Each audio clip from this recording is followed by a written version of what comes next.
నమస్తే ప్రజలందరికీ. ఇప్పుడు నేను ఎందుకు ద్వేషిస్తున్నాను అంటే ఎందుకు వ్యతిరేకిస్తున్నాను ఎవరిని, జగన్మోహన్ రెడ్డిని కావచ్చు, లేదంటే కొన్ని వ్యతిరేకిస్తూ మాట్లాడుతున్నాను. వాటి గురించి వన్ బై వన్ క్లియర్గా చెప్పుకుంటూ వస్తాను.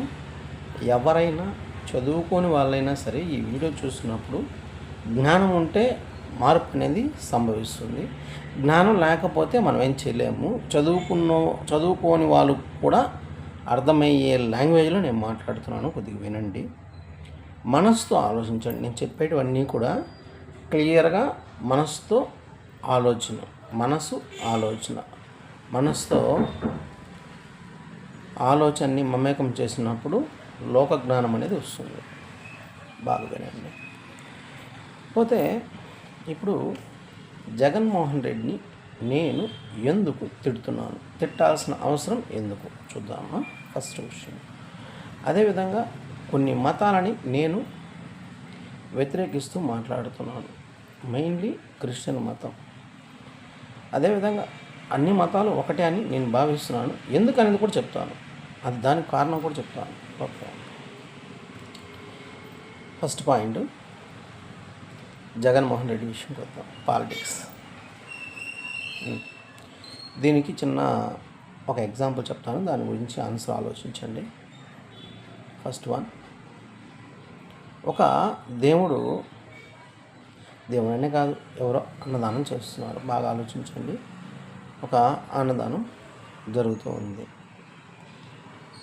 ఆ క్యూలో మొట్టమొదటి ఎవరో పర్సన్ ఉన్నారు. అతను పెట్టే అన్నం అంతా కూడా అక్కడే నిల్చుకొని ఎత్తిపెట్టుకుంటూ ఉంటున్నాడు. రేపటికి, మన్నాడికి, తర్వాత రోజుకి అట్లా 100 రోజులు 1000 రోజులుగా ఇంకా కూడా పెట్టించుకుంటూనే ఉన్నాడు. అర్థమైంది? బాగా ఆలోచించండి. వెనకుండే వాళ్ళకి దక్కట్లేదు అన్నప్పుడు మీ ఫీలింగ్ ఎలా ఉంటుంది? ఇప్పుడు ఒక రోజుకి ఎత్తిపెట్టుకున్నాడు, 2 రోజులకి ఎత్తిపెట్టుకున్నాడు, 3 రోజులకి ఎత్తిపెట్టుకున్నాడు. ఇలా ఎన్ని రోజులకి ఎత్తిపెట్టుకున్నా పర్లేదు, కానీ వెనకలకు దక్కకపోతే చాలా కోపం వస్తుంది. అవునా కాదు? ఇదే విధంగా ఇప్పుడు పొలిటీషియన్స్ చేసే పని కూడా అదే విధంగా ఉంటుంది. దాంట్లో ఫస్ట్ పర్సన్ జగన్మోహన్ రెడ్డి మరి ఘోరంగా తయారు చేశాడు. 5 సంవత్సరాల పరిపాలనలో ఎంత ఎత్తి పెట్టుకున్నాడనేది, అది కూడా ప్రజల సొమ్ము. మీకు అర్థం కావట్లేదు. మేము ఎప్పుడు ఇచ్చాము, మాకు ఆయన తెచ్చి పథకాల రూపంలో ఇస్తున్నాడని మీరు అనుకుంటున్నారు. అర్థమవుతుందా? ఆయన పథకాలు ఇంట్లో నుంచి తీసుకురావట్లేదు. వాళ్ళ నాయన సీఎంగా ఉన్నప్పుడు కొన్ని లక్షల కోట్లు స్కామ్ చేశాడు జగన్మోహన్ రెడ్డి. ఆ తర్వాత కాలంలో ఆయన్ని పంపించేశాడు పైకి నిదానంగానే. దాంట్లో కూడా ఆయన హస్తం ఉంది. మీరు క్లారిటీగా ఆలోచించట్లేదు. ఇప్పుడు దేవుడు అతనికి వాళ్ళ నాన్న సీఎంగా ఉన్నప్పుడు కొంత ప్రాపర్టీ ఇచ్చాడు కదా, సంతృప్తి పడవచ్చు కదా. ఇంకెంత కావాలి? ఫ్యాక్టరీలు ఉన్నాయి, సాక్షి ఛానల్ ఉంది, ప్రెస్ ఉంది, అవునా కాదా? వాళ్ళ బంధువుల వర్గం మీద అనేక కంపెనీలు ఉన్నాయి. అర్థమైందా? మరి ఇన్ని ఉన్నప్పుడు సంతృప్తి పడకూడదా? మీరు ఆలోచించండి. ఒక poor peoples, middle class peoples మీకు నెలకి 1,00,000 రూపాయలు వస్తుంది అని అంటే హ్యాపీగా ఉండలేరా? మరి ఈ ముండకి ఇన్ని లక్షలు ఎందుకు చెప్పండి? ఇన్ని లక్షల కోట్లు ఎందుకు చెప్పండి? చనిపోయేటప్పుడు ₹1 బిల్లన్నా ఎత్తుకుపోతాడా? లేదు, ఇప్పుడుండే వాళ్ళు ఏమన్నా చేస్తున్నారా అని మీకు క్వశ్చన్ అడగచ్చు. వెరీ గుడ్, మంచి క్వశ్చన్. ఇప్పుడుండే వాళ్ళు కొంత చేస్తున్నారా లేదా? రోడ్లు వేసారా లేదా? పెన్షన్లు పెంచారా లేదా? తల్లికి వందనం ఆయన పెట్టినా కూడా ఇప్పుడు 2-3 ఉన్నా కూడా ఇస్తున్నారా లేదా? అర్థమవుతుందా? అంటే ప్రీవియస్లో వాళ్ళంతా కూడాను డెవలప్మెంట్ అంటే ఓన్లీ ఆ స్టేట్ మీద వాటి మీద అంటే రోడ్స్ కావచ్చు, మిగతా వాటి గురించి ఆలోచించారు. వీడు అట్ట కాదే, క్రూయల్ మైండెడే. ఇప్పుడు నేను చెప్తాను వినండి. నెల్ క్యాస్ట్ అనేది ఒక ఫ్యాక్టరీ, స్టీల్ ప్లాంట్ అనేది ఫ్యాక్టరీ, ఇవన్నీ కూడా ఫ్యాక్టరీస్. ఒక ఫ్యాక్టరీ కింద ఎంతమంది వర్కర్స్ బతుకుతున్నారు? ఒక టిఫిన్ అంగడిలో ఎంతమంది వర్కర్స్ బతుకుతారు? ఒక 10 మంది. ఒక హోటల్లో ఒక 20 మంది. అదేవిధంగా ఒక మార్ట్వి అంటే డీమార్ట్ ఇవి ఉన్నాయి కదా, అటువంటి వాటిల్లో కొన్ని వందల మంది బతుకుతున్నారు వాటి కింద. అది ఒక కంపెనీ పెడితే ఎంతమంది బతుకుతారు? కొన్ని వేల మంది బతుకుతారు. అది పెద్ద కంపెనీస్ ఒక 5-6 పెడితే ఎంతమంది బతుకుతారు? కొన్ని లక్షల మంది బతుకుతారు. ఆ ఆలోచన వీటికి లేదా? గత 5 సంవత్సరాల్లో ఎన్ని కంపెనీస్ తెప్పించాడు రాష్ట్రానికి? ఎంతమందికి జాబ్స్ వచ్చాయి? వాలంటరీ జాబ్ అనేది జాబ్ కాదు, అది 5,000 కుక్కలకి బిస్కెట్లు వేసినట్టు వేసి దాంట్లో కొన్ని లక్షల కోట్లు మింగేశాడు. మీకు తెలుసా? మీకు అర్థమవుతుందా? కనీసం మాకు ఆ పథకం ఇచ్చాడు, అమ్మ ఒడి ఇచ్చాడు, బొమ్మ చెక్క ఇచ్చాడు, ఇవి కాదమ్మా. కొంత ఆలోచన శక్తిని ఉంచుకోండి. ఆయన ఇంట్లో డబ్బులు లేదా వాళ్ళ ఫ్యాక్టరీలో డబ్బులు, వాళ్ళ కంపెనీలో డబ్బులు తీసుకురాలా. అర్థమైందా? 3,70,000 కోట్లు. ఒక కోటి కాదమ్మా, కోటికి 100 లక్షలు ఉంటాయి. 3,70,000 కోట్లు దగ్గరగా అప్పు చేశాడు 5 సంవత్సరాల పరిపాలనలో. అది సరిపోక ఉండే గవర్నమెంట్ బిల్డింగ్స్ అన్నిటినీ కుదవబెట్టేసినాడు. అంత మంచి లీడరు ఏడొస్తాడు చెప్పండి? చదువుకొని వాళ్ళు మీరంతా కూడా వాడికి ఓట్లు గుద్దినా చదువుకున్న వాళ్ళు ఉంటారు కదమ్మా. ఎంతమందికి జాబులు ఇవ్వలేదు? 5 సంవత్సరాల్లో ఒక నోటిఫికేషన్ ఇచ్చాడా? మరి అటువంటి వాడిని పొగడకుండా ఎలా ఉండమంటారు చెప్పండి? అఫ్కోర్స్ మీరు చదువుకోలేదు, మీరు చదువుకొని వాళ్ళు థమ్సప్లు ఉన్నారు. కొద్దిగా ఇంగిత జ్ఞానాన్ని ఉపయోగించండి. నీ దగ్గర ఒక 100 రూపాయలు ఎవడైనా పెరుక్కుంటే ఎట్లా ఉంటుంది? మరి 100 రూపాయలు ఇలేని నువ్వు కొన్ని లక్షల కోట్లు ప్రజల దగ్గర నుంచి నూకేశాడే. అవన్నీ మీకు తెలియజేయాలని నా కోరిక, తెలపాలనేది నా కోరిక.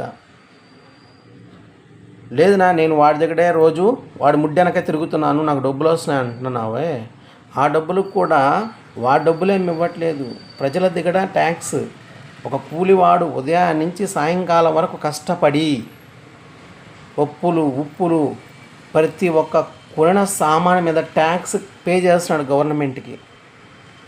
ఆ ట్యాక్సే గవర్నమెంట్ శాలరీలకు వెళ్తున్నాయి. సీఎం కూడా శాలరీ వస్తుంది, ఎమ్మెల్యేలకు శాలరీ వస్తుంది, ఎంపీలకు శాలరీ వస్తుంది. శాలరీలన్నీ ఎక్కడి నుంచి వస్తున్నాయి ఆలోచించారా? ఏదో ఊరికే నా రెడ్డి, నా చెడ్డి, నా ముడ్డి అని కూడా వెనకపోయేది కాదు. ఐఎమ్ ఆల్సో రెడ్డి అట్టనే ఆయన ముడ్డి వెనక్కి వెళ్ళిపోతామా? దీన్ని పెంచండి. ఊరక మాట్లాడితే కాదు, నోటితో. అటువంటి వాడిని పొగడకుండా ఎలా ఉండమంటారు చెప్పండి? మీ పిల్లల్ని చదివిపిస్తున్నారు, దేనికోసం చదివిపిస్తున్నారు? ఒక జాబ్ కోసం, అవునా? జాబ్ ఎప్పుడు వస్తుంది, ఎక్కడ వస్తుంది? గవర్నమెంట్ జాబులు వచ్చేస్తున్నాయి అందరికీ. మరి లేనప్పుడు ఎక్కడ బతకాలి వాడు? ప్రైవేట్ జాబ్స్ వేసుకుని బతకాల. ప్రైవేట్ జాబ్స్ అంటే ఎక్కడ ఉంటాయి? ప్రైవేట్ కంపెనీస్ ఉంటాయి. ఎన్ని కంపెనీస్ ఉన్నాయి మన రాష్ట్రంలో, మన స్టేట్లో? ఆలోచన వస్తుందా? నువ్వు వేలకు వేలు బిడ్డలకి పెట్టి చదివిపించి ఓడు లాస్ట్కి వచ్చే సమయానికి వాడికి జాబే లేకపోతే ఎలా బతకాలి వాడు? అది ఆలోచించినారా? వాడి ముడ్డెనక తిరిగే లవర్సు ఇవే కాదు, ఉన్నాయి ఇంకా చెప్తాను, సరిపోదు, వినండి. ఇది కంటిన్యూ చేస్తాను, అర్థమవుతుందా? ఇట్లాంటి 1 కాదు 100 కాదు, లక్షలు ఉన్నాయి అన్న దగ్గర. లోపల దాపెట్టున్నాడు. పేదవాడిని అంటున్నాడు. పేదవాడు అన్ని లక్షల కోట్లు పెట్టి బిల్డింగ్ కట్టించుకుంటాడా? పేదవాడు ఇంటి చుట్టూ పెన్షన్ వేయించుకుంటాడా? పేదవాడు 30 లక్షలు పెట్టి దొడ్డికి కూర్చునే బాత్రూమ్ పెట్టుకుంటాడా? ఈ పేదవాడు చేసే పనులా ఇవి?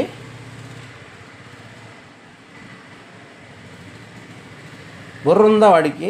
అసలు మనిషేనా వాడు? మీరు ఆలోచిస్తున్నారా కొద్దిగైనా? లేదు ₹1 డబ్బులు వాడు ఏమన్నా తీసుకొచ్చి పెట్టాడా?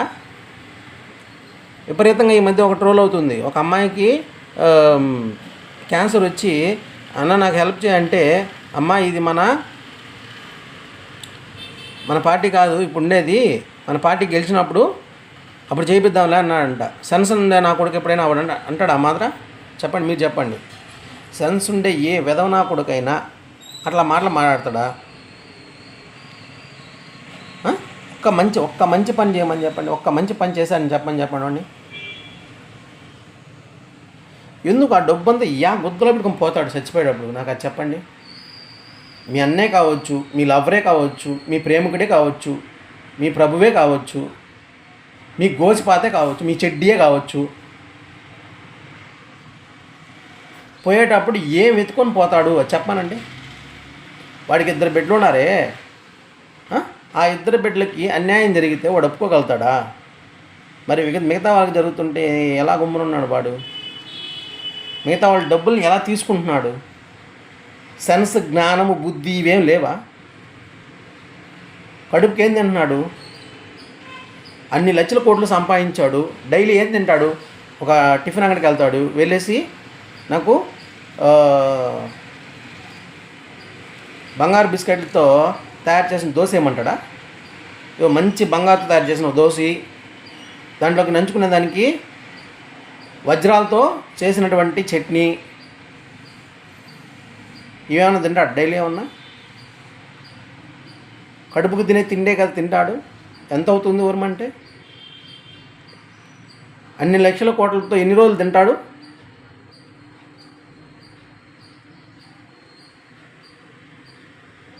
ఎందుకు అన్ని లక్షల కోట్లు?